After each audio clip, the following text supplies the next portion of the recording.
Hello and welcome back to Kim Reads. So we are going to read You Are Special by Max Lucado. I have reached 200 subscribers.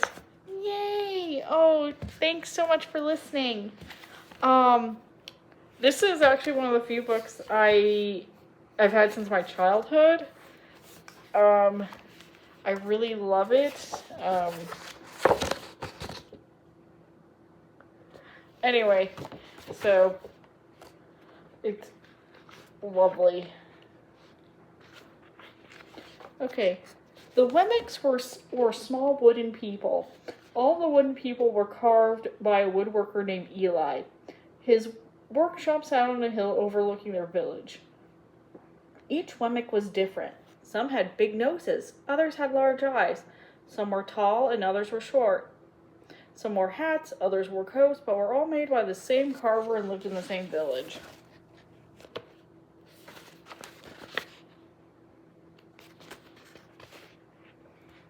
And all day, every day, the Wemmicks did the same thing. They gave each other stickers. Each Wemmick had a box of golden stickers and a box of gray dot stickers. Up and down the streets, all over the city, people spend their days sticking stars or dots on one another. The pretty ones, those with smooth wood and fine paint, always got stars. But the wood was rough or the paint chipped, the Wemmicks gave dots.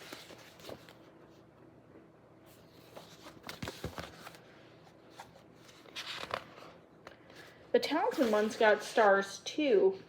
Some could lift big sticks high above their heads or jump over tall boxes. Still, others knew big words or could sing pretty songs. Everyone gave them stars. Some Wemmicks had stars all over them. Every time they got a star, it made them feel good. It made them want to do something else to get another star. Others, though, could do little. They got dots.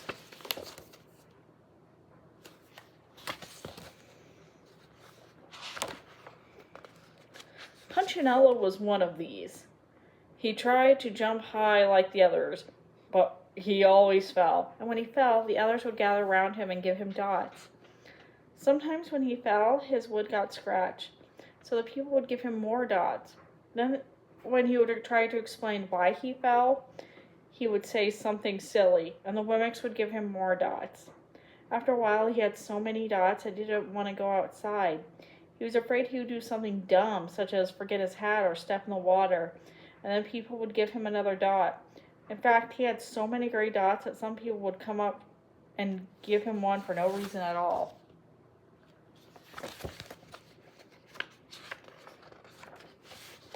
He deserves lots of dots, the wooden people would agree with one another. He's not a good wooden person. After a while, Punchinello believed them. I'm not a good Wemmick, he would say. The few times he went outside, he hung around other Wemmicks who had a lot of dots. He felt better around them. One day, he met a Wemmick who was unlike any he'd met. She had no dots or stars. She was just wooden. Her name was Lucia. It wasn't that people didn't try to give her stickers, it's just that the stickers didn't stick. Some of the Wemmicks admired Lucia for having no dots, so they would run up and give her a star, but it would fall off. Others would look down on her for having no stars, so they would give her a dot, but it wouldn't stay either.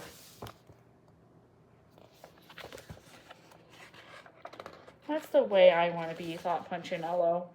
I don't want anyone's marks. So he asked the stickerless Wemmick how she did it.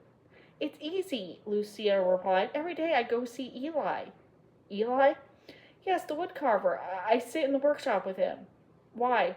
Why don't you go find out for yourself? Go up the hill. He's there. With that, the Wemmick who had no stickers turned and skipped away. But will he want to see me? Punchinello cried out. Lucia didn't hear, so Punchinello went home. He sat near a window and watched wooden people as they skirted around giving each other stars and dots. It's not right, he muttered to himself, and decided to go see Eli.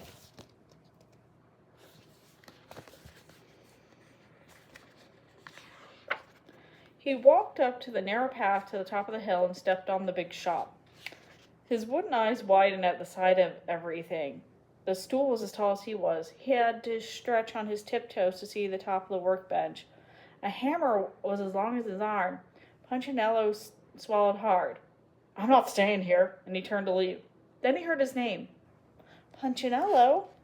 The voice was deep and strong. Punchinello stopped. Punchinello, it's good to see you. Come and let me have a look at you. Punchinello turned slowly and looked at the large bearded craftsman. You know me? You know my name? The little Wemmick asked. Of course I do. I made you.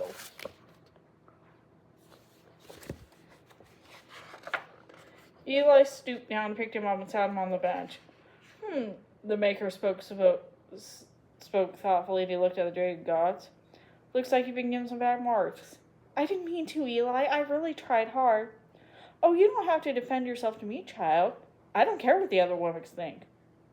You don't? No, and you shouldn't either. Who are they to give stars or dots? They're Wemmicks, just like you. What they think doesn't matter, Punchinello. All that matters is what I think. And I think you're pretty special.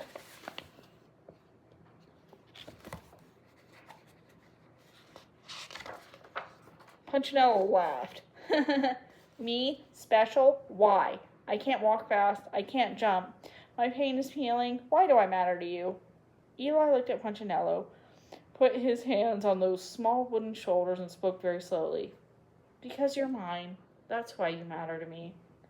Punchinello had never heard anyone look at him like this, much less his maker. He didn't know what to say.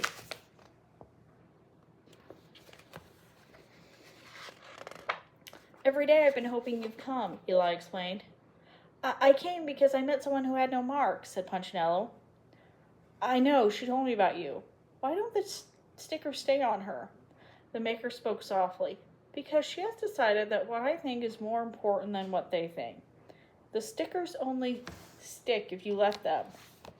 What? The stickers only stick if they matter to you. The more you trust my love, the less you care about their stickers. I'm not sure I understand.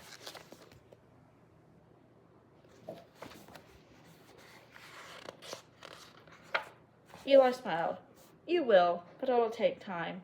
You've got a lot of marks. For now, just come see me every day, and let me remind you how much I care. Eli lifted Punchinello off the bench and set him off the ground. Remember, Eli said as the woman walked out the door, you are special because I made you, and I don't make mistakes. Punchinello didn't stop, but in his heart he thought, I think he really means it. And when he did, a dot fell to the ground.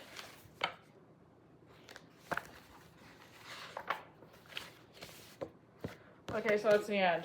I love this book.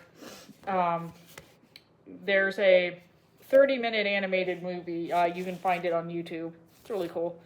I'm not gonna lie. When I first read this book, I read Pinocchio, but then I did a double take, and I'm gonna be honest. I kind of wondered how the Wemmicks come to life.